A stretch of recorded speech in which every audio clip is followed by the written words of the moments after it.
Olá, seja muito bem-vindo a mais um audiobook desse livro delicioso, dessa leitura linda na próxima dimensão de Carlos Bacelli e Dr. Inácio Ferreira. Hoje, capítulo 28. Terminando de percorrer o pavilhão em que os nossos futuros medianeiros na carne puderam constatar o devotamento com que uma legião de irmãos dedicados ao serviço de enfermagem tratavam os doentes. Coisa rara de se ver, diga-se de passagem, nos nosocômios da terra. Fomos ao pavimento superior, imediato àquele que diz respeito à administração. O assunto dominante, entre outros, era o do desenlace de Chico Xavier. Um dos tutelados de Odilon Fernandes, de nome Daniel, sentiu-se mais à vontade, comentou enquanto subíamos. Eu conheci Chico. Fui um dos muitos que escreveram por ele. Desencarnei num acidente automobilístico. Os meus pais, apesar de serem espíritas, embora não militantes, estavam desesperados. O meu avô providenciou o contato e a experiência foi tão marcante para mim que decidi ser médium. Decidiu ser médium? Perguntei, procurando deixá-lo mais à vontade. Passei a me interessar. Desde criança eu sentia a presença dos espíritos à minha volta, mas a minha cabeça estava voltada para outros interesses. O senhor sabe, namorada, essas coisas. Tempos bons, meu filho, eu também os tive, endossei sorridente. Só que no meu tempo e no de Odilon era muito diferente, não é, professor? No seu, Inácio, mais do que no meu ainda, retrucou o instrutor, que se fazia admirado e querido de toda a turma.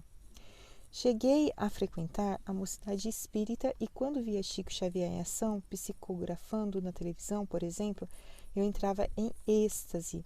Mal pude imaginar que um dia eu estaria fazendo o mesmo por intermédio dele.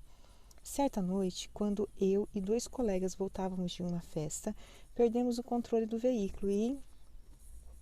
Chico fez escola dos 2 lados da vida, acrescentei. O trabalho da espiritualidade superior, através dele, está muito longe de ser avaliado em todas as suas consequências positivas. Como você, Daniel, garanto que dezenas e dezenas de espíritos se sentiram motivados a cultivar os seus dons.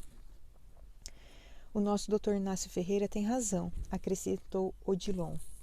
Com o advento de Chico Xavier, as matrículas no liceu aumentaram significativamente. Antes era difícil que alguém, principalmente sendo jovem, se interessasse por mediunidade. As nossas expectativas para o futuro são as melhores. Estando abrindo novas turmas e estamos otimistas. A repercussão do trabalho dele cria nos nossos irmãos encarnados condições propícias, tanto do ponto de vista espiritual quanto genérico, para que a mediunidade amplie o seu campo. Como assim? Indagou Daniel, ansioso por maiores esclarecimentos. A vida missionária do médium, de Emmanuel, foi tão irrepreensível que quase todos experimentamos um desejo inconsciente de imitá-lo. É mesmo. Quase todos repetiram em uníssono. É natural que seja assim, pois, afinal de contas, quem é que não anseia por triunfar sobre si, alcançando independência sobre a lei do karma? Que pais não gostariam hoje, e vamos frisar este hoje, de ter um filho como Chico Xavier? Principalmente copiando-lhe a bondade, não é, Odilon? Questionei em tom afirmativo. Temos enfatizado este aspecto, Inácio, pois a faculdade mediúnica, por mais portentosa que não aprimora o médium e nem coopera nos aprimoramentos dos circunstantes, não passa de árvore sem frutos. De figueira seca, emendei. O objetivo da vida é o amor. Tudo que se aprende a fazer, se aprende com a finalidade de saber amar. Tudo que se pode conhecer, se conhece para colocar o amor em prática. Como nos diz Paulo em suas cartas aos Coríntios, ao fim de tudo, só o amor permanece.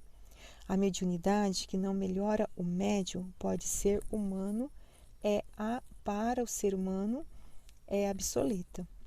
Quer dizer, então, fiz questão de indagar, que é preferível ser bom a ser médium? Sem nenhuma dúvida, respondeu o mentor, consciente de que reafirmava importantes lições aos aprendizes, aos quais não lhe perdiam uma única palavra. Se Chico Xavier não fosse um médium bom, ele não seria um bom médium. Quase sem ver, atingimos o primeiro pavimento do hospital, onde quase 1000 medianeiros se encontravam e ainda se encontram, em franca recuperação. Confesso-lhes que, na condição de médico, o mais difícil para mim continua sendo convencer essa gente a ocupar-se de alguma coisa. A ociosidade é também um mal na vida além da morte. Poucos os que se convencem da necessidade de se reconstruírem interiormente, utilizando-se as mãos. Sem plasmar o que pensa de positivo, o homem não se educa. A ideia que, de algum modo, não se materializa, não fixa valores no espírito.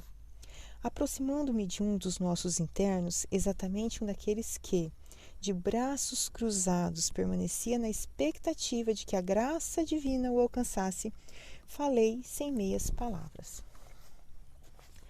Como é, Adelino? Quando é que você vai se resolver? Eu já lhe disse que a sua mais rápida recuperação depende de seu esforço. Faça alguma coisa, homem. A rigor, você poderia estar de alta, mas saia desse quarto, visite a biblioteca, tome a iniciativa de ler um livro. Ah, doutor, respondeu-me, eu ando muito deprimido. De fato, tenho me sentido melhor. No entanto, sei que sou frágil e voltarei a cair. Não adianta. Creio que Deus nos fez de têmperas diferentes. Noto que, com extrema facilidade, albergo pensamentos negativos. Enquanto estou aqui, estou bem, mas se eu colocar os pés para fora do hospital...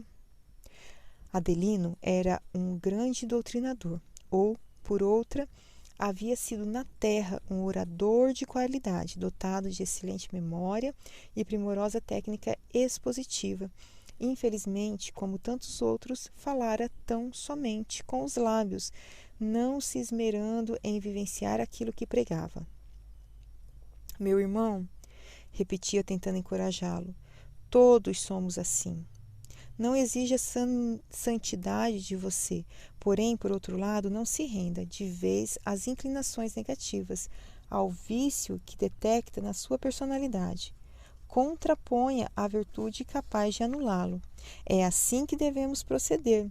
Não continue tão somente no âmbito das palavras. Se você aplicar a si mesmo parte do que já sabe, as coisas começarão a mudar. Em cima dessa cama, a cismar sobre o passado, o futuro não chega. Aproveite os seus conhecimentos e converse com os companheiros. Colabore conosco. É procurando dar aos outros o que muitas vezes não temos sequer para consumo próprio que a vida providencia o que nos esteja faltando. Quem são esses jovens, doutor? Questionou-me apontando os discípulos de Odilon. Candidatos ao serviço mediúnico na terra, expliquei, estagiários do liceu que dentro em breve estarão se engajando na causa do espiritismo. Tomara que tenham um destino diferente do meu no começo. Eu era idealista como vocês, disse-lhes. Mas, aos poucos, a vaidade foi me dominando. Nada pior para arrasar com o médium do que o elogio e o aplauso. E, infelizmente, é o que queremos o tempo todo. Desculpe-me, Sr. Adelino, aparteou Timóteo, um dos companheiros do grupo. Eu não posso concordar com o que diz. Pretendo ser médium de palavra.